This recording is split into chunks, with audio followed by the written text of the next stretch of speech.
that is told by the Ben Ish Chai about the Akiva Eiger. Wow. Unlikely, right? Yeah. And the drushes, when I saw it, I said, wow, this was I don't know, this is over a year ago. It's in a stack of stuff. And I said, okay, it's time to share the story. So, it's like interesting that the Ben Ish Chai would tell a story about the Akiva Eiger. Oh no, very far apart. Yeah, and they're very close in time. They're far apart in in geography and close in time. So there was a cemetery in the city where the Akiva Eiger was buried. I'm sorry, where he was Rov. The Akiva Eiger was Rov. In Postum? Yeah. And the Chevra Kadisha, there was a rich man that died, and people hated this guy. He was a loan shark. People hated him. And the family now came, well, I have to sit down with the Chevra Kadisha, I find them a nice plot, a nice place. So they said, there's no problem. They have a nice place for him and everything is nice. Here is the papers, here's the bill. They said, what? Are you kidding? You're charging us 1,000 times the amount? Are you crazy? This is retribution. You're taking revenge? They said, yeah, that's it. This is the charge. You want, you can go to the Goyish cemetery. You want to go to the Jewish cemetery? This is the price. Okay, these chevres nishken foyle chevre. They went to the government. They said, they complained. Oh, the Muslim, plain out Muslim. Rabbi Akiva Eiger was called in for a hearing. They said, how could you do that? We were told that this Jewish family is being treated not fairly because they informed the government what the Jews do wrong, and that's why you're charging him more for a burial plot. Rabbi Akiva Eiger said, no, you got it all wrong. You don't understand the whole thing. Let me explain to you a thing. You have to understand a little bit about Jewish tradition. We believe at Chiyas HaMesim. This is what we say 3 times a day. Real estate is real estate. You have to understand. When we bury someone, we charge him very little for his plot. We believe tomorrow he walks up and he walks out of his grave. How much could you charge a man for sleeping one night? But this guy, and the Christians are also against giving loans with interest. This guy gave loans with interest. He wants a real estate plot forever and ever. He's got to pay the price. So the goyim, they understand this thing with loan shark and the interest. They say, Rabbi, you're right. Sorry. So Akiva Eiger said that. They said, oh, you're right. Sorry. It's gerecht. Unbelievable. The genius. So the Ben Ish Chai tells us. The Ben Ish Chai tells the story in his drosha. Yeah.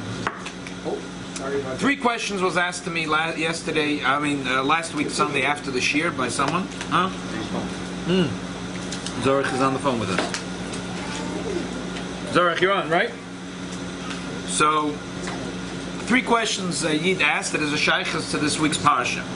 The first question was a relative who was buried back in the old country in Europe, and now he finds out that the stone on top of the grave was stolen. Is he chayev, or should he go and put a new stone? Second question was, in his town, the communists Yimach Shemam closed this Jewish cemetery, and that was it. There was no such thing as a Jewish cemetery. So you have to bury between the goyim. So his Zayda was buried in a Goyish cemetery. What should we do now? The third question that he asked was that the Baba was buried. Unfortunately, there's a saying, that the Yidden sometimes learn from their neighbors, especially Yidden that lived in Russia for so many generations, disconnected. So they have unfortunately a bad thing that Russian Yidden that are not showing return mitzvahs, Yidden from Russia, that they think it's a covet for the Baba and the Zayda, for the father and the mother. They put up a nice fancy stone and they engrave an image of the person on the stone. So this person that asked is... They have it in this cemetery right here. You got it right here, exactly. And so they think they're doing a nice thing, but so the person asked, is it a nice thing? And we know it's not Minig Yisrael, probably it's not a nice thing. So what should he do? What should he do? These are the three questions I received, and as a shaykh, so this week's Parsha, as you will see soon. Yeah. What should be on the gravestone? This is what we'll talk about. This is exactly what we'll talk about. One second, if it's removed, is the issue of putting a new one? We'll talk about exactly what to do. Should remove it? No, I'm saying if it was removed, is the issue of putting a new one? No, you could put a new one. Yeah, Yeah. for sure you could put a new one. The question is... I know in Europe there's a whole thing campaign to restore old cemeteries. Right. There's a campaign to... So the thing is like this. The first... Stone also. They replaced it, right. They never wanted the old stone. What you do with the stone, what you do with the pebbles from it. Exactly.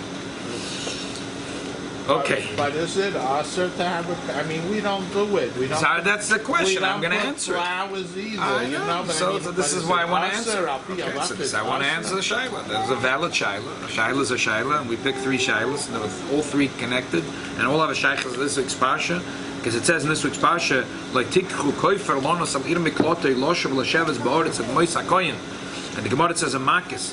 Amar Rabbi naktina nigber b'dinei umeis melichin as atzmois of l'sham. The ksiv loshav ba'oretz ad mois hakoyin ezi yeshiva she ba'oretz of oim bezu kvura.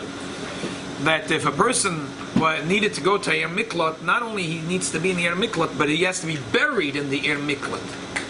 After the Kohen Gadol dies, they could exhume his bones and then bury it somewhere else. But up to then, it needs to be buried in. So it's a mitzvah about burial, and there's a specific raya I want to bring for this for the second shaila. So put that on hold. Okay, let's go to the first shaila, one shaila at a time. Shaila Aleph was about the matzeva that was stolen from grandmother's grave.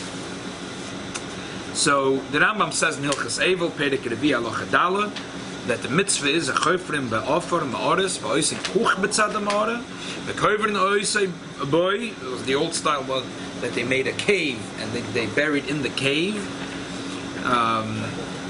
One of the mile machzirin ha'ofer v'avonim v'yesham likvar be'oren shal eitz u'malavim oisei v'emron lech b'shalom shnam avavet to'tov ela v'sech b'shalom u'metzayim es kol ha'kvoris.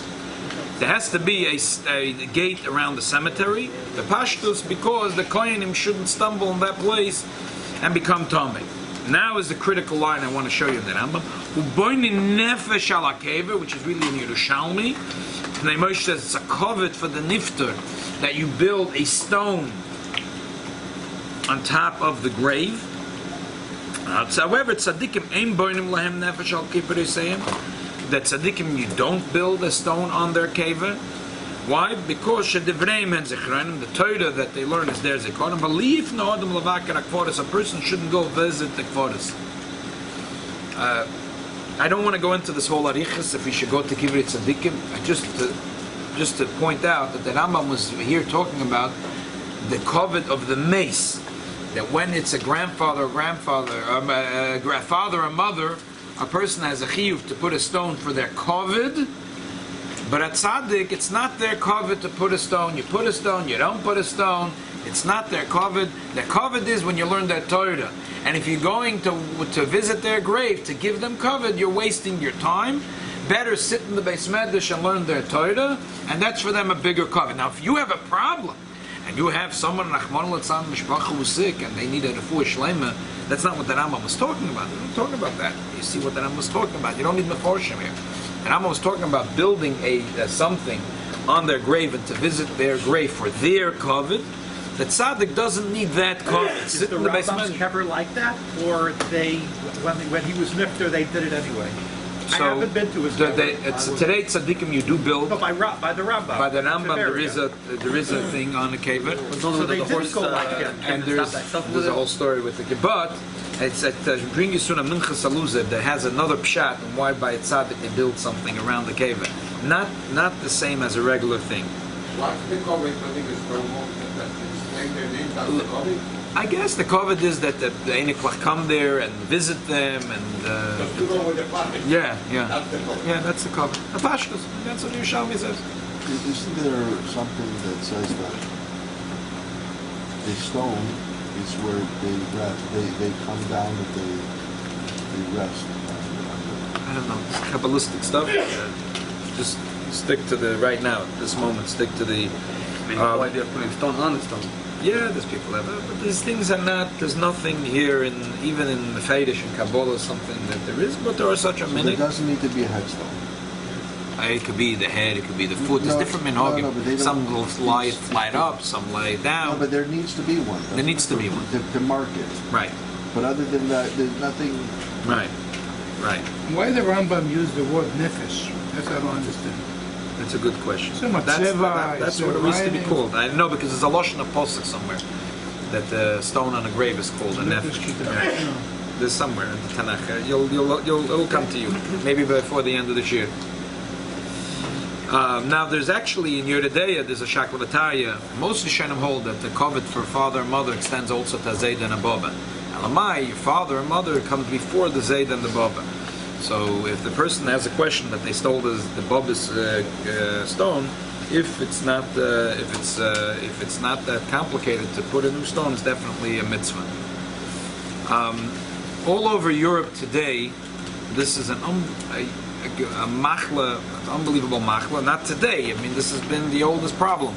The Jews respect their dead, and they build cemeteries. They pay tavim v'takilim for it, and they put up stones. And then the goyim go and steal the stones.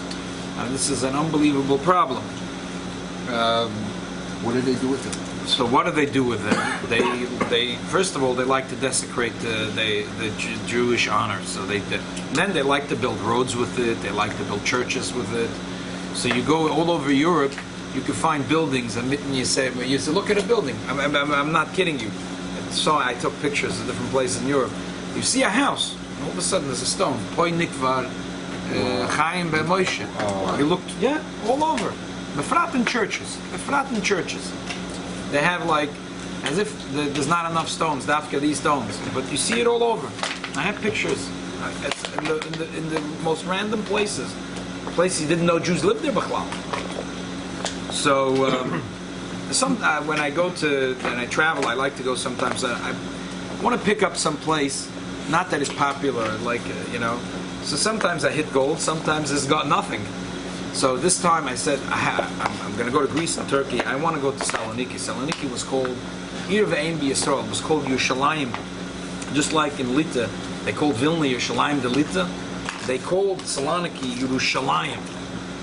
That was the little Jerusalem. What town? Saloniki. There was most of the people in the city at one point were Jewish. David Ben Gurion, when he wanted to build a port in Haifa, came to Saloniki. And he asked it because the Jews ran the port. There was no such a thing as a goy working in the port. It was here from the Jewish Museum in Saloniki, a picture of the Jewish porters. Yeah, until 1969 it was closed, because that was the thing. They knew it. Shabbos was closed. But Rabbi Yochanan Tudelo writes that everyone knows, this is 800 years ago, everyone knows in Saloniki you can't even get water. The boat, the captains know that you can't even get water for your boat if you come there on Shabbos, and you can't dock on Shabbos.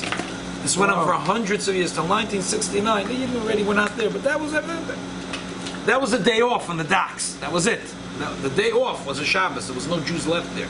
Why were there no Jews? There was 100,000 Jews that lived there. How far away is it from Athens? It's quite far from Athens. It's quite far from Athens. It's in the, One third or even half of the population in Salonika, they perished in the Holocaust. They were taken. So the reason I went to Saloniki is because there was a Jew in the Bronx that used to come to my house every Shabbos to eat, and he was in many camps. And one of the camps, he remembered the Jews from Saloniki, and I just can't tell over the stories that he said about the cruel treatment that they got. For some reason, the Nazis took pleasure in giving them some special, unbelievable treatment, and so he remembered. So but what was also very cruel is that the Yidden came from Spain, and the Sultan welcomed the Jews to his countries. So a lot of Yidden moved to Saloniki. If you go today, it's not developed a touristic place. So you go out at the airport and you drive to the city. Every 2 minutes is another mansion, and some of them are dilapidated, but there's signs who they belong to. There's not one Goyish name on a sign. There's not one Goyish name. In other words, outside the city where the rich people used to live. Not one of them is restored. It's not like in the other place in Europe, things are restored to its glory. They're all dilapidated. Some of them are unbelievable mansions. I'm talking about. And even the streets were named the Jewish streets.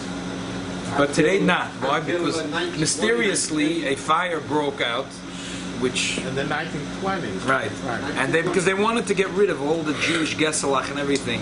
Mysteriously there was a. The Nazis? But no, the Greeks. The Greeks, Greeks. because before the Turks were there, the Turks were good with the Yidden. Right. And the Greeks are the Greeks. worst son of Yimach Shema. Till today, Before the Nazis. the Greeks, you would think when the Nazis came, there was a square where they went and they humiliated the Jews, and Nebuch, the Jews didn't get the point. Then they told the Jews that they can't live here. You have to buy tickets. We're going to relocate you to Poland. The Yidden went and they bought tickets, and they bought houses in Poland. So they all gave them monies to the Nazis to buy, and the Nazis were very proud of this, that they got the Jews to buy tickets to go to Auschwitz. And then they marched. It was over 50,000 Jews that were taken in 8 cattle cars. They were taken straight to Auschwitz. No apartments, no nothing, as you can imagine yourself. So you would think every place in Europe they try to put a memorial. So the Jews went and they put up a memorial. The government went and they put it behind the gas stations. Like there was a not mobile, the other one, the gas station. And behind there was like these bushes and bushes schmutzig, dogs going machem. They put it there. There was an outcry from the European Union, so they went and they put it back where this original square is, but they put up a gate around as if they're doing construction around the entire square. To that extent, they don't want to have the memory of the Jews. It's just horrifying. There was a cemetery. No, this now. I'm saying no, but I'm saying that all these things that happened, it happened before the Nazis came. The Jews lived there, and when the Nazis came, the Greeks were happy to let the Jews go with the So it all to happened the trains. in World They War II. came in 1943. There was a square. They went, they humiliated the Jews. They did exercises with them. They cut their beards like they did in Krakow and Lublin. This is unbelievable. People have this misconception that the Nazis is only a tragedy against Ashkenaz Jews, but the Sephardi Jews, they can buy BMWs, it's not a problem. But they don't realize that the Nazis were against the Sephardi Ashkenaz Jews. They didn't care if you were Sephardi and Ashkenaz. In Tunisia, they got in the Nazis, but I saw a whole movie in Israel about it. Even in Tunisia, Morocco, they're mamish lucky. Right, that's what one of the Yidden said. He said it was like the British came like they were it like was this. A short Kufa, but in that Kufa they killed a few Jews. Even the Morocco, they were like this. Yeah. They were this close to Auschwitz. Yeah. They were not far. Chazdei Hashem. Chazdei Hashem. So, I'm getting to this point that Before you continue, behind the Kotel, when you go to Yericho, they have Har HaTzofim. They have cemetery there, the Jews. The Arabs build up a road for cars in between the stone they moved it, and until today they have this road. yeah, it's very sad. Yeah. It's sad when it's in Eretz Yisrael and Israel doesn't do anything about it. But it's sad to come to a city and you see the Jewish markers there, but it's like trying to erase it. So the Jews had a cemetery there. The G'dolei Olam lived there. Rabbi Yosef Titachik, he was a chaver and a Rav Talmud to the Beis Yosef. He wrote the sefer that the Rebbe Rashab mentions in the Eitz HaChaim about how to learn Gemara. He was the Rav, the Beis Yosef himself. He lived a little in Bulgaria, Nikopol, and then he moved to Saloniki. That's where he printed his Sfarim, Beis Yosef. In Saloniki. There was a Jewish printing shop there. The Jews were very powerful there. They were majority of the city. And they had the Ein Yaakov. Where was the Ein Yaakov? The Ein Yaakov was the Rav of Saloniki. He wrote the Ein Yaakov. You always think Ein Yaakov because it was very synonymous with Ashkenaz Jews. Which shtetl didn't have a Shir Ein Yaakov between Mincha and Ma'ariv? So you should know the author of the Ein Yaakov was a Gon Otzon, but he didn't come from Lublin. He came from Saloniki. Oh, wait. He was Sephardi. Yeah, he was Sephardi. He was not Yeah, Yaakov was Ashkenazi. Sephardi. He was these Gdolei Olim are buried in the cemetery, one of the biggest Jewish cemeteries. 500,000 Jewish graves. What? Repeat the Where? number. Half a Saloniki. Wow. In Solana? Yeah, 500,000. Wow. So as the city expands, this is an old city. Alexander Moikton built it in honor of his sister, Thessaloniki. So there was the walls of the walls of the city, and then which is still there. It's like third world country in a sense. Some of these places. So what happens is, he's off. So the government in the 20th century asked the Jewish community, since the city's expanding, you know what, we want to take away the Jewish cemetery, because it's like a store in the it's the middle of the city. It's like prime real estate in the middle of the city on the Aegean Sea. It's like beautiful. It's real estate that's worth today maybe $50 million. Legalism. The government asked the Jews were very powerful. They said, no, we're not giving away our cemetery. As soon as the Nazis took the last train of the Jews out of Saloniki, the entire town, every goy and his brother-in-law went to the Jewish cemetery, and they broke every single stone. There's a big church today in Saloniki. You see stones there, Poi Nitman. Wow. They destroyed every single stone. Not one stone left. And they built Aristotle University. They built on it. Wow. It's a past. So Uman is the same. In Uman, they built, have a huge but this is a cemetery not built single over a cemetery of 500,000 Jews. So the Jewish community went to court with them. So the Greek said, show us a document that you bought this plot. Jews have been burying their dead there for over 1,000 years. So it was documented. Show us a document. Show us a document. So what happened was there was an extra piece they needed to add over the years. So they bought an extra piece a couple hundred years ago. For that they had a document. So they had no choice. The Greek government gave the Jewish community, it was 3 years ago, they settled it. They gave them $10 million. But the Jews, unfortunately, you can't judge someone until you sit in their place, signed a document saying that they relinquished their claim over the Jewish cemetery. But with one caveat, that there have to be a monument in the middle of the place of Aristotle University. So if you come to Aristotle University, there's no sign. There's a gate, you can't get through. You can't get through. So but the health the Eibishter, that the police here are not like the NYPD. And get Azoy, and you go inside and you can find it, but there's not a single sign telling you where it is. You got to spend some time looking for it, and then on some hill you find a little rock on the floor and say, there used to be a Jewish cemetery over here. So Then I understood. I have a neighbor on my block who's a Greek guy. Yeah, I was just there. I was a Greek guy.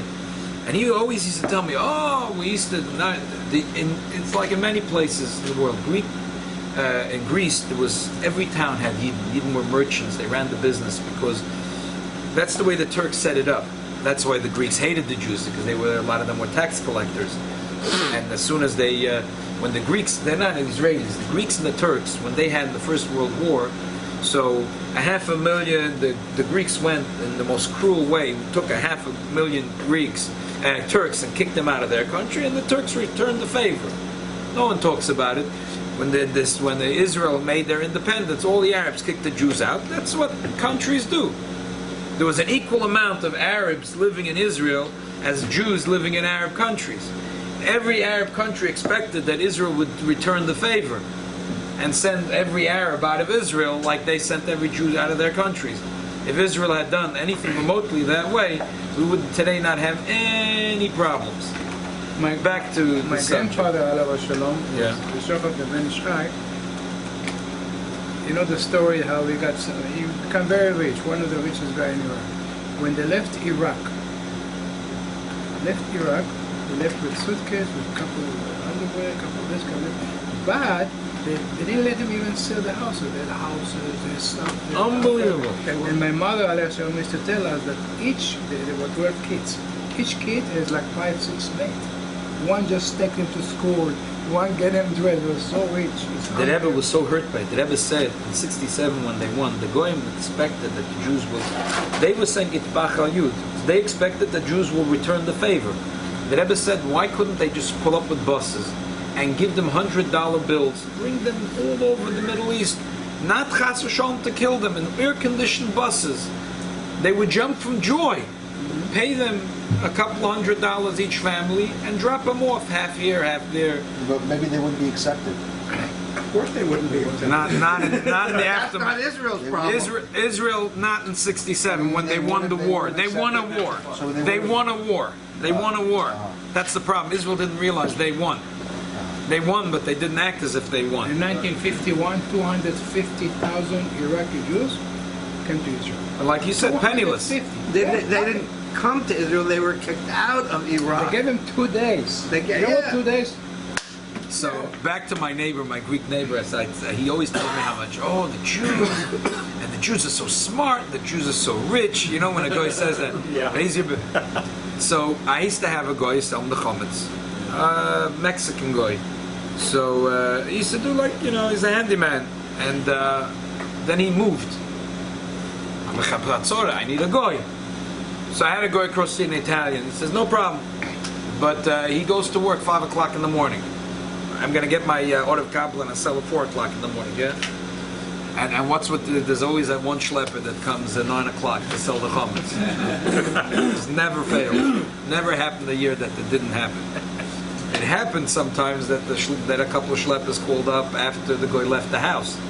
What can I do? There's nothing I could do about it. But anyway, so I go to the neighbor. I figured this Greek guy is an old guy.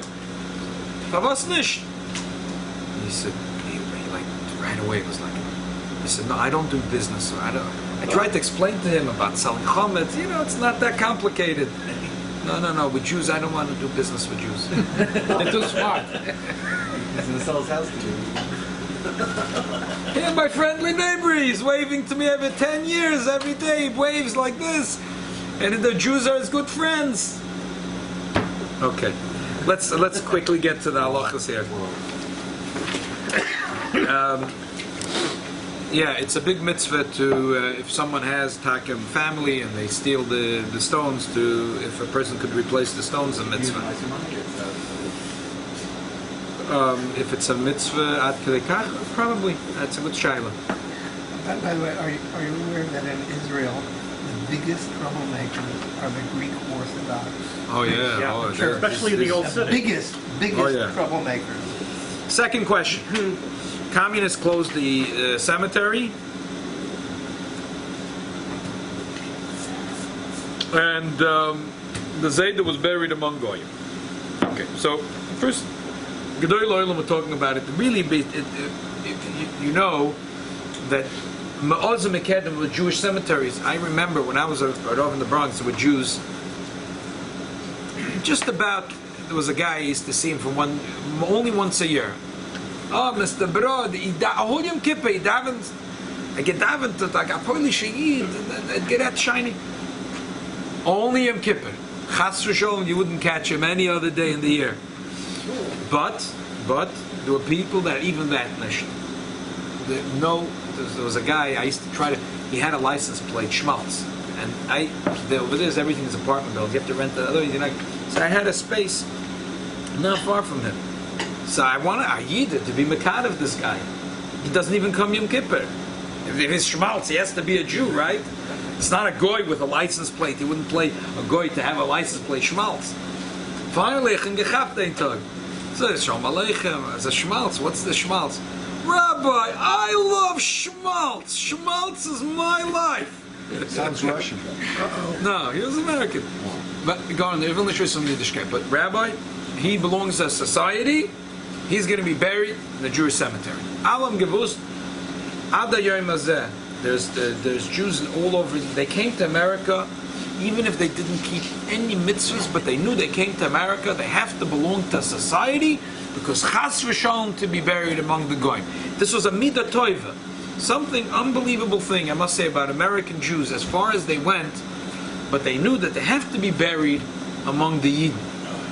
How many funerals did I officiate?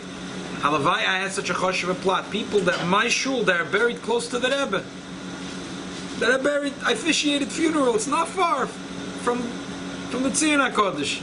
They have it from years. They have the family plots there.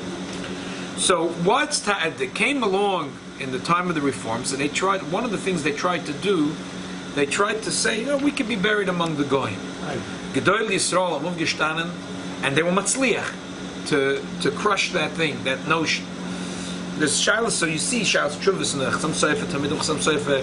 Rav Hoffman, Malamed Lahoyel was one of the last big Rabbonim, the chief rabbi of Berlin. So let's go through. Let me give it to the parents. I don't know, it's just making noise. The question is if we take them out of the non-Jewish cemetery. So first let me go through what's the mitzvah of a Jewish cemetery, and then what to do. Very quickly, let's read. Megillah Rus says, "Vatoim Rus al tidgebi laozvech loshav macharoich ki asher teilechi elach asher tolini olad amech ami v'lakayich elakoi asher tamusi amos v'sham ekover koyas Hashem v'choyosim ki amovas yafrid beini v'einech v'teiri ki misametzasi v'lachazita v'techel v'lodaberi eila." We spoke about it this year, Shavuos time. So Rashi says that this was not just poetic. That Ruth says to Naomi, "I want to go with you," and she says, "No, just go back to your people." And she says, "No, I'm going to go with you. Where you go, I go. Where you sleep, I sleep. Your God is my God. Where you die, I die. That's where I'm going to be buried." Rashi has a limit from everything. She said, "We have a different Torah than you. We have a different God. We don't serve Avodah Zarah. If you serve Avodah Zarah, you're going to get killed. Till now, if you serve Avodah Zarah, it's no problem. Why do you want to become Jewish?" We learn all the halachas from here of how you treat a ged. Asher Tomus Amus, she said, even when among the Jews, if you a slight infraction, you get killed. But you think you get buried in a regular cemetery? There's a cemetery over there. And you think you get buried over there in that cemetery from the Aruge Bezdin? Over there, Gufa, there is Niskolim and Nisrofim, there's one section in the cemetery, and for the other one, for Leherogim Nechnokim, because you can't bury a tzaddik next to a Rasha. So, and a bigger Rasha doesn't deserve to be next to a smaller Rasha. So you have to, there's grades over here. So you want to join such a people? Why would you want to join us? Stay a goy, you can be buried nicely in the Choshevs, the place in Moyav.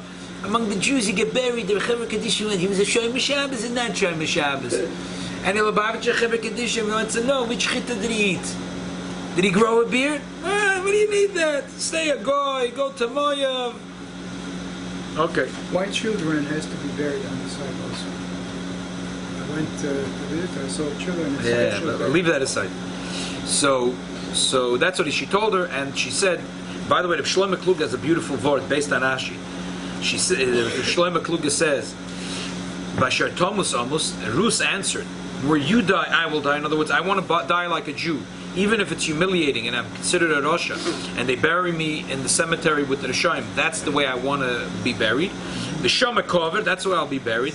Ko yasa Hashem li v'cho Yosef, ki ha'moves yafrid beini uveinech. That she said like this: perhaps I am a Geyoidis and not such a big Tzadekis, and you are a big Tzadekis, you're Naomi. So what happens when after 120, you're going to be buried in the Chosheva place in the Jewish cemetery. I'm going to be next to the fence over there. But I don't care. Only death will separate between us. When we're alive, we're holding hands like this. But after 120, we don't hold hands. The Chaver Kaddish decides where to bury. You're going to go in the Chosheva place. I'm going to go over there. Only death will part between you and me. It sounds so poetic, and the Shlomo Kluge turns it into Alambas. You see what the sages do? Anyway, let's learn two Gemaras that are negated to this, and then the Shulchan Aruch. Exactly. The Gemara says in Sanhedrin, and Loyo Koivrim, they wouldn't bury the people that were Aruge Bezdin with their families. Why? Because the Gemara explains, after the guy was killed, why couldn't he be buried with his family? Because he can't bury a Rosh next to a tzaddik. How do you know you're not allowed to bury a Rosh close to a tzaddik?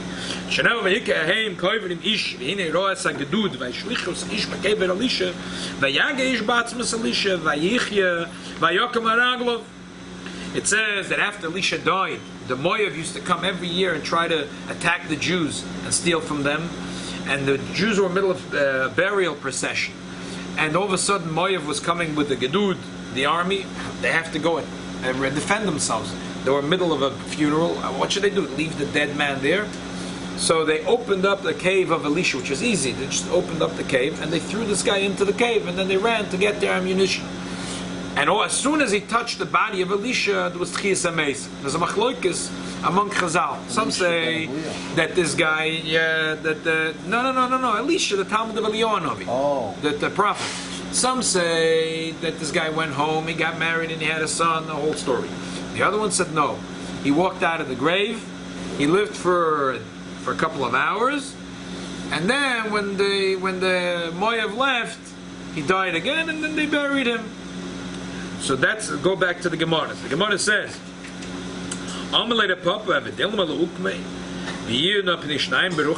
who tells you that it's also to bury a Rosh next to a tzaddik? And that's why the guy woke up at Tchias HaMeis, because Elisha couldn't stand that a Rosh should be buried next to him. Maybe it was to show that he's the godless, because Eliyahu, he's going to do one Tchias HaMeis and he's going to do double.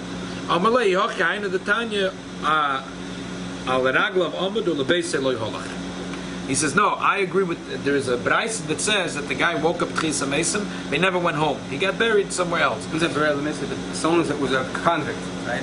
So he does not bear that he killed by Bezdin. This guy already paid his dues to society with his life. No, but paid his dues already. No, because there's a few, because Rashi says here, and Rashi says it more in Yevamah stuff in Zayin, Menvov, that it's halacha l'moishe mesina that you're not allowed to bury a Rosh next to tzaddik. The Meforshim ask why. So there's a lot of pshatim why. A lot of interesting. One of the pshatim is that that they come from heaven to tell Torah, and if the Rosh is next to the tzaddik, they're not going to tell the Torah to the tzaddik because they don't want the Rosh to hear it.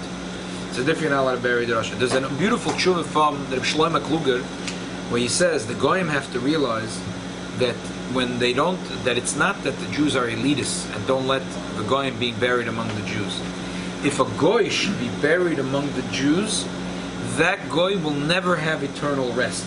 He said, for example, is if a person is trying to, he's running, he's desperate to get to one point, he has to go somewhere, and the other guy has to run the other direction. You're going to tie them.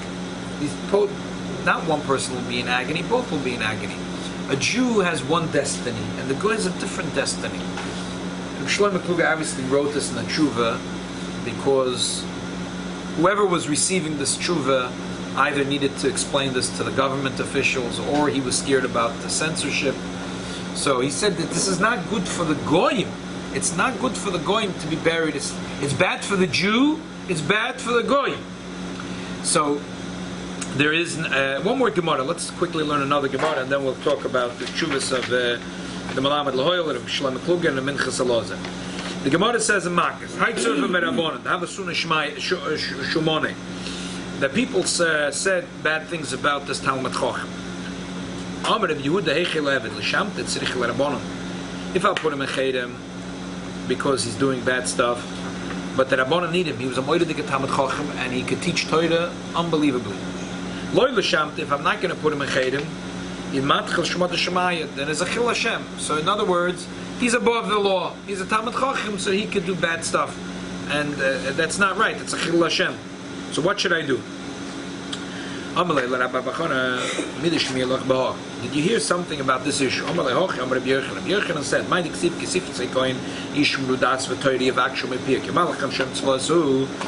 it says that the lips of the Kohen teaches Torah because he's like a malach. If the teacher of Torah is like an angel, then learn Torah from him. If he's not, don't learn Torah from him. In other words, this Talmid Chacham, you're scared to put him a cheder because then no one can learn Torah from him.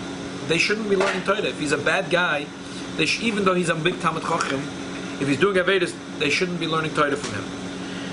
Okay, so what happened? Shamta Rabbi Yehuda. Rabbi Yehuda put him a cheder. L'seif ichlish Rabbi Yehuda. Rabbi Yehuda became sick. Also Rabbanan l'shulei. The Rabbanan came. He was to be mevaka choila. But also even now that Talmid Chacham came. Kachadze Rabbi Yehuda chayich. Rabbi Yehuda smiled. Amalei lo mistayich b'shamta lo gavra lachucha k'machayich. So that Talmid Chacham said, "You put me a cheder, and now you're smiling against me." I'm not laughing because of you. Because he says right now I'm dying, because he realized that his neshama is Rabbi Yehuda realized his neshama was about to. It's unbelievable. He was about to die, and he's smiling. He said, "Why am I smiling while I'm dying?" Because you're such a big Talmid Chacham, and I didn't cham for you. Really, deep down, I didn't want to put you in chedem. But I'm proud to see you that you're in chedem because you did the wrong thing, and I did whatever is covered for the Eibishter. Even though you're a choshev Talmid Chacham, I didn't have any. There's no chanifa. Nach nafshin Rabbi Yehuda died. Also, by Medrasha, he came to Beis Medrash. Amalu shortly, please undo the chedem of Rabbi Yehuda. Amrulei Rabbanan said, "Gavre the choshev ke Rabbi Yehuda like a hoch." There's no one here as choshev Rabbi Yehuda. Rabbi Yehuda put you in chedem. Has to be someone as choshev as him to undo the chedem. So the Gavra, the Choshev ke Rabbi Yehuda like a hoche, the Lishralach, Elazil Gabei the Rabbi Yehuda Nisiyo, go to Eretz Yisrael to Rabbi Yehuda Nisiyo. The Lishralach, he's going to undo this Shamta. Ozil Kamei came to Eretz Yisrael. Amar Leila Rabbi Ami, Rabbi Yehuda Nisiyo said, Rabbi Ami, Puk Ayim Bedinei. There's a Kabbalah that Rabbi Ami, Rabbi Asi, all these people are buried next to the Shalom and Rambam, or I should say the other way around, that the Shalom and Rambam are buried next to them. So Rav Yehuda Nisat said about me, you know what? See, look into it. Maybe we could do something for this Talmid Chacham. I and Rabbi Ami Bedina. Sover Lamishri, he wanted to be matir the Shamta. So that day, Ahmed Rabbi Shmuel Bar Nachmani Haraglov. Rabbi Shmuel Bar Nachmani stood up on his feet in the Beis Medrash. V'Abba Mashim Chashem Beis Rebbe Lo Yinov Cham Kalas Reish B'Nin Duei Shal Shonim. There was a story. Time is late, but the story of the Shivcha in the house of Rebbe put someone in chedem. Why? Because she saw him hitting his son. And she said, "You hit your son? That's what you do?" She put him in nidur. And the Chazal said, "Can she do that? She has that power." The Chazal said that because Rebbe HaKodesh is so important, so probably the maid servant in his house knows a thing or three. And for 3 years they kept her because this maid put this guy in chedem. They kept the chedem. So if says Kal v'chayma lachas kam v'kama Rabbi Yehuda put someone in Shamta, we're not going to undo the Shamta. Amar Rabbi Zeir my the kamon the osa idna hay sava v'vei madrasha the hay chkam l'shani lo yosa.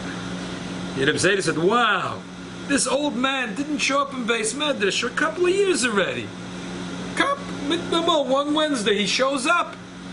To start screaming, to be me and you would say, "Well, go back home. We haven't been Beis Medrash for a couple of years." But the Chazal thought of it the opposite. He said, "Oh wow, this must be a shkocha protis." My Amar Abzeda, my the command also idna hay sabbe b'mem drosha. Daven kamashana lo yosa shma mino loy meboy lemishrele. Is a raya that we shouldn't. It's a sign from heaven. Okay, so Shmuel Bar Nachmani. It's his opinion, but it's funny. He says this guy never shows up. Beis Medrash. Today he shows up. The first thing he walks in, he hears our discussion about undoing the Shamta, and he says, "No." So probably Min HaShamayim it's a simon that he's right. No, Loi Sharlu Nafa Kabachi. So he walked out of the Beis Medrash and he cried. Ozal Osa Ziburim Etarka Amte. So came an insect and bit him on his amma, on his private part of his body. V'shochif, he died from that. The Talmid Chacham. This Talmid Chacham. Tosfos says that it was Midah Keneged Midah, because really he was Oifer Naveda, he slept with a woman he shouldn't be sleeping with. And therefore, that's why he died such a death. Okay, Ayla Lamarta, but other Mefarshim say it's not true. That it's anyway. Idol Lamar to the Hasidim. They wanted to bring him into a cave where over there was buried a lot of Hasidim. Lo kiblu alayu. Lamar the Hasidim started screaming. Even they were dead. They were dead.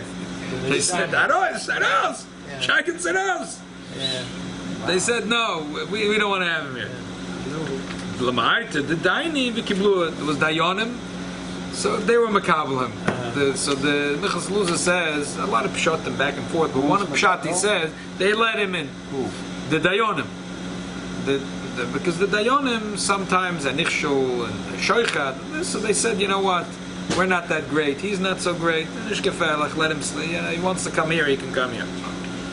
This is one pshat. There's other pshatim. My timer, David Kerebiloi, really. He did what Rabbi Loi did. Tanya Rabbi Loi Roy Adam Shitzim is Gabriel of Yelach Lamakam Shemakir Moisei Vil Bishchayim is Ater Bishchayim Yasam Ashim Chofet Val Yisrael Shem Shemaim Faresia. This Talmid Chacham couldn't hold back his Yetzirah. So they couldn't substantiate his crime because he never did it publicly. He didn't want, because he didn't want to make Chil Hashem. So whenever he did Aveda, he got dressed up as Ve'ashvartza. Like the Gemara says. Yeah, and so no one could substantiate his crimes. Be'emes, he was not so clean, and therefore he couldn't be buried with the Hasidim. With the Dayanim, he could be buried, but with the Hasidim, he couldn't be buried. So we see from here, Halacha, it's a Shulchan Aruch, Yoyre Deis Mishin Samach Beis, Ein Koivrim Rosh Eitzel Tzadik Afil Roshach. Chomo Eitzel Rosh Hakal. Kain Ein Koivrim Tzadik V'Kosher Bein Eitzel Chosid Muflik. Aval Koivrim Bal Tshuva Eitzel Tzadik Gabon. You're not allowed to have bury a Rosh next to a Tzadik. And also, you can't bury a Adam Kosher next to a Tzadik. You have to, the Chaver Kadisha has to, so Babal Tshuva is different. So to put someone. What's the distinction? We say we can't. That you can't bury a Rosh next to a Tzaddik. And then we say, and within Tzaddikim Gufa, if he's a regular person, he can't be buried next to a big Tzaddik. a regular person cannot be buried like a big Tzaddik. So the Minchas Luz has a beautiful tshuva. Beautiful tshuva. So first of all, I want to say, so like the Melamed Lahoyel, the Shlomo Kluge, others said, if you're not allowed to bury a tzaddik next to Rosh Hashanah, obviously you can't bury a yid next to a goy. I mean, that was the whole conversation between Rus and Naomi. So, okay. Now, the Minchas is a beautiful tshuva. He says, they're burying a tzaddik next to Rosh is also deraisa, according to Rashi. Burying a goy next to a Jew is also deraisa. Burying a big tzaddik next to a regular yid who's kosher is not also deraisa. It's only a thing that Abonon, it's minig Yisrael. What's an afkemina? We saw it yesterday by Shalosh Shudas. Deraisa, that Abonon, it's also from the Rabbanan Shalom. But still there's rules. He says, when it's also deraisa, the only way to make it kosher is if you have a Jewish and a non-Jewish cemetery, or a goy is buried here and you want to now make a Jewish cemetery, you have to separate K'dei Mokim Shnei Kvuris, which is 8 amas, plus build a gate. But between a tzaddik gomer and an odom kosher, you don't have to separate that amount. You could build a wall. You could build a wall. He says, Teida. You see, by big tzaddikim, they build a oil. Why do they build it? It's unbelievable. I didn't realize this till I'm reading this last night. What do you think? COVID, big tzaddiks, he built. Why did the Rebbe build for his father-in-law? He wrote the Chuvas, there's a whole Ashkaf the Rebbe, there's Shiva and Torah Vadas. The Rebbe built it in a way that it should be 0 Sheilos for a kohen to enter. You shouldn't have to rely on the tzaddikim and Sasam Kurim Chaim. He built that so it's open on the top and there's a box around. It's always gecheshbent. B'diu Gomor, there should be 0 Shaila. Every kohen could come there, believe Shaila, this big But how could a kohen go there if that will have to leave for another share since we're 7 minutes out. As I said, for that we'll leave for another time. The Rebbe figured it out, and it's figured out to the T. How kohenim are allowed to go there. Nice. What changed when they used to have those boxes to go into? The boxes are not so good. They built now railings, but the oil itself is built. But why are the walls there to begin with? Because you're not allowed to bury a regular person next to a big tzaddik. So says the Minchas Elazar. That's why he brings an unbelievable story. The Minchas Elazar from the Sefer Chassidim. Sefer Chassidim says that there was once a story that there was the Chevra Kadisha buried next to Chos. Sefer Chassidim says it was a Chosed Echad, and they buried a regular person next to. Let me read it inside. Maise betamid chochem v'tzadik shekavru eitzel misheini hogan bo tzadik l'chol b'nei ha'ir b'cholam hari oisamli shekavartoni eitzel beis hakvore shenei chira. It stinks. It stinks. I can't sleep here. Came in a dream. V'koshali ha'oshan. The smoke is disturbing me. I can't sleep. That's what he said. Who's complaining? The tzaddik came to the dream people in the city. He says, I can't sleep at night. It stinks. And the smoke is, I can't stand the smoke. So they said to him, what should we do? Smoke.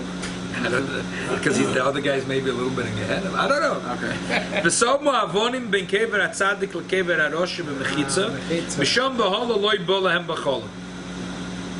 So says the Minchas Elazar, this is a chelik beis and mem aleph, that this only helps between a tzaddik and an adam she'enoi hogun, which is a Issa Deraboni, you help to build a wall. 10 tefachim, a wall, you can do it. But between a goy and a yid, it's not good enough. You need eight amas and the wall as well. Anyway, I think you said a fence. a fence. A fence. He says, and a fence or a wall, either way. Right. Better a fence of rocks, because he says there could be even that when they built this wall of rocks, that maybe they dug into the ground also. We don't know what they did. Anyway, so let's summarize. What about uprooting a Jew from a non-Jewish cemetery? Oh, so that's the question. That's a very complicated shaila. So I just want to go summarize like this: a tzaddik is not allowed to be buried next to Rasha, and among Jews gufa, you have to bury people in their right place. Just to digress for a second, there's a beautiful Chassam Sofer in Mesachas Bava Metzia. Sometimes in yeshiva, when you have an argument with someone, this person, you say the pshat is like this, he says the pshat is like this. So the question is, my nafkamina, who cares? What's the difference? The pshat is this way, this way. The din is that this is kosher, the bracha shahak. Why is the, what's the difference? So you have to have a nafkamina. Without a nafkamina, your pilpul is nothing. So sometimes there's no nafkamina, so the cheap shot is that the nafkamina is, if I gave a woman a ring and I said, your mekudesh is almanaz, that this pshat is right. So I have to know if the pshat is right or wrong. So I found the Chassam Sofer, well, I found it, so I was over Chassam Sofer, it was nice and neshech dafka. It was a whole pilpul. If he did one Aveda or two Avedas with a certain case of ribis, so then the nafkamina, he asked, what's the difference? One Aveda, two Avedas. You're awesome. You want one lav or two lav? And what's the difference? He's trying to pilpul that this guy did one wrong thing, one avera or two averas. What's the difference? It's forbidden. Right. So what's the difference between one avera, two avera, long pilpul? Right. Some seifers. He said, no, it's a big nafkamina. When he dies, the Chevra Kaddish has to know where to bury him. If he did one avera, he gets buried here. Two averas, he gets buried there. Wow. That's the nafkamina of my pilpul. Nafkamina l'koivre be'er shoyim gemurim. I was like, wow, from now on I have an ammunition. If I ever have an argument with someone, a pshat, he said, what's an nafkamina? It's awesome. Nafkamina is l'koivre be'er shoyim gemurim. Anyway, Lamais in our case, even if it's Issa Deiraisa to bury a Jew among Goyim, there's no chiyuv to have Mesiras Nefesh. There was the communists did it, so a person's not mechuyev to kill himself and get his father buried among the Jews. Kever Yisrael is a very big thing, and he didn't pine to be buried among the heathen. But the person's mechuyev to have Mesiras Nefesh for it. I never heard such a thing. But if he could, The Goyim buried him. It's 50 years later now. That wasn't the question. He's not risking his life. No one He's could- not risking his life. Should he get Let me the finish. bows Let me out? finish. Let's one thing at a time. So if you go back at the time of that moment in time, they were not mechuyev to have Mesiras Nefesh to bury him among Eden. It wasn't even possible. Mesiras Nefesh means you can jump off the roof. You can't jump onto the roof. Mesiras Nefesh means, but how could you have Mesiras Nefesh? A person can have Mesiras Nefesh not to eat chametz. You can't have Mesiras Nefesh to eat matzah. If you don't have matzah, you don't have matzah. You can't have Mesiras Nefesh to eat matzah. So there was not shaykh to say that Jews in Russia had a chiv to have Mesiras Nefesh to bury their dead in Jewish cemeteries when the communists didn't let it. It was not only it's not a chiv, it wasn't possible. So the Sheilos is what to do now. The Sheilos is what to do now. It's a very complicated to disturb the resting place of a person who's resting is very complicated sugya. But just in this week's Parsha, we have an interesting question that touches this question. It says that a person is not allowed to l'chayosam, that the 42 cities that were given to Levim, there were cities of refuge, but they're not allowed to bury dead people there. But if a person went there as an Ir Miklot, he was allowed to be buried there. And now, after the Kohen Gadol died, the family was allowed to take him out of his grave and bring him back to the family plot. The Minchas Chinuch says it's not clear in the Rambam. It sounds from the Rambam that they're allowed to take him, but they're not chayiv to take him. But l'chayda, it's also to bury the dead in the 42 cities. He says we see from here that once a person is already buried, you don't want to disturb it. So even though l'chatchila the Torah says you're not allowed to bury in the 42 city of the Levim, but a person that's a Ritzeach is allowed to be buried there, even though now you're allowed to exhume Maybe the by the bones. Ari Mikwan, it's different than the other cities. We're talking about the 42. There was 42 plus 6 cities, 48 Maybe cities by altogether. the 6 it's Let's not talk different. about the 6. Let's talk about the 42. The Minchas Chinuch is So it's asking not about the just the Ari 42. Mikwan, but any of the 42? Any of the 42, they were buried there. And then it was permissible to take them out, but it wasn't chayiv to take them out. It sounds from the Rambam we're not chayiv to take them out. Let me ask you, what's it called?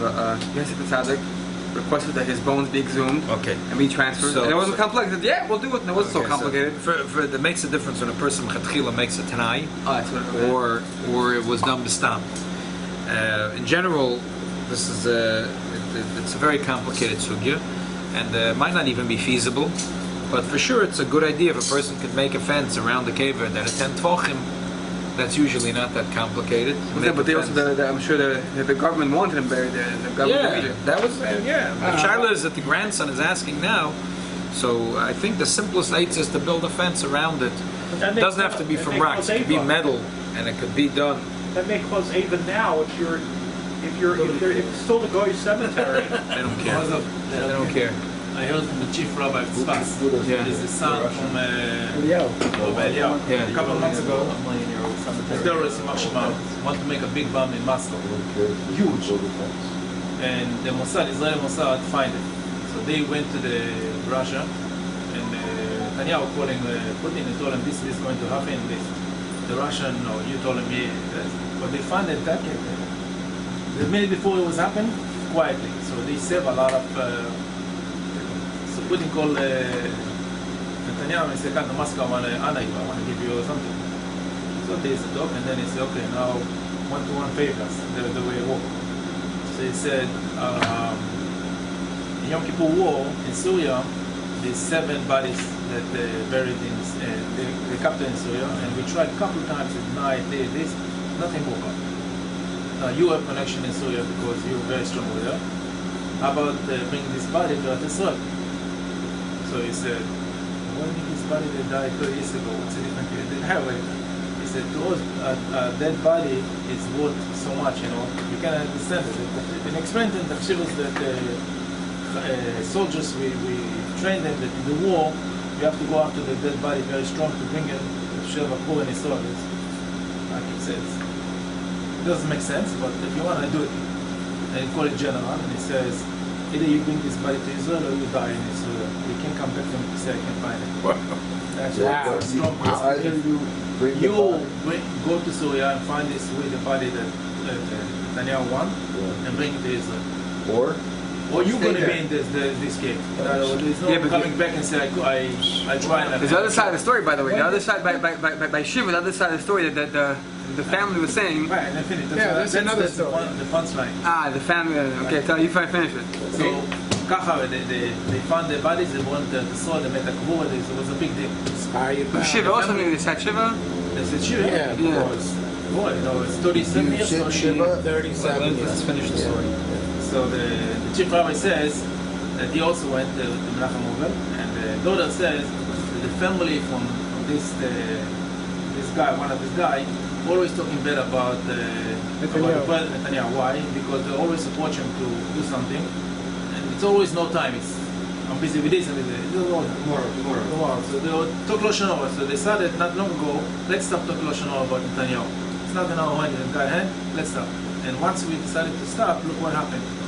Everybody came back. Wow. Everybody came back. Wow. That's very nice. Wow. I want to quickly do the last Sheilos. The person asked if you could, if you have the face of the Bobby on the thing. So some Sefer says two reasons why. It's also one is the same like Telechu. Another one is that you're not allowed to have the image of a human being if it's Shekeh or Boilet. If it's a picture, but if it's Shekeh or Boilet, you're not allowed to have. However, if it's embossed, right? If it's sticking out or in, if it's not, if it's three-dimensional, You mean like a yes. doll? You Yes. can have a doll in the Yes, house? yes. So but if you just this actual picture, just picture is mutter, but the full image not. Dolls are different because they're plate. So, but if a person, Washington Cemetery, when you pass by, There's so many pictures. either on the Bay Park or on Ocean Avenue. some Sefer says it's even worse because we daven by the Devorim, we say Tehillim, and it has a quasi din of a shul. Some Sefer says a terrible thing. So therefore, I don't know if it's a Zachiyuv Gamur, but for sure, if a person could just file down the image The two-dimensional. in a Mekovedik way, just file it down that it should not be 3D. If you could file, I don't know if it's doable, or if what would happen, and the person that asked said that maybe the grave broke a little bit. If a piece of the stone broke, then it's not a shaila anymore because the image is not whole. Or if the image is whole, to file it down to make it straight, then it would be kosher. I'm sorry, this is about ending in the word. No. Okay, the Eibush shall helfen that soon all these shailos will be irrelevant because the Eibush says he'll be Pesach Bimala the Yidden, Pesach the Kvoris, and we should make a siyum for this golus. Amen. Harab Mordechai Eliyahu brought the Chida Zal. Rabbi, but 30 years ago, Harab Mordechai Eliyahu went himself, he brought the Chida Zal Atzamot, bone, and he said, I want to bury it next to him, and he buried next to him. They had the same oil, the Chida, and Harab Mordechai. The Chida? Right. Yeah. Chida has Chaim the David most- Azar. Wait, and Ham? Chaim Befort, yeah. Right. Chida has the most prominent CEO in all of our menuchos, from what I could Yeah, that's how I know. It's the most I prominent have of to go to everything. the left. That's how Yeah. I find my clearance. It's unbelievable. They have the college there 24 hours a day. And It's an unbelievable story that he how we bought the right, bone, yeah. that he put together. He has the bone to get together. Right. And so. With Yeshiva, when they bring the bones back? Depends. Sammy, where was the if Chida a buried person gives before? up In for Morocco. looking for the body or doesn't Really? give but up, they didn't let I guess the rabbis the Arabs, determined. I guess they they didn't give up. Yeah, If they but gave let up, them. then Yeah. it's all over. Rabbi Mordechai Eliyahu gave them money and I don't know why, and he himself brought it back. It took him a lot of years to do it.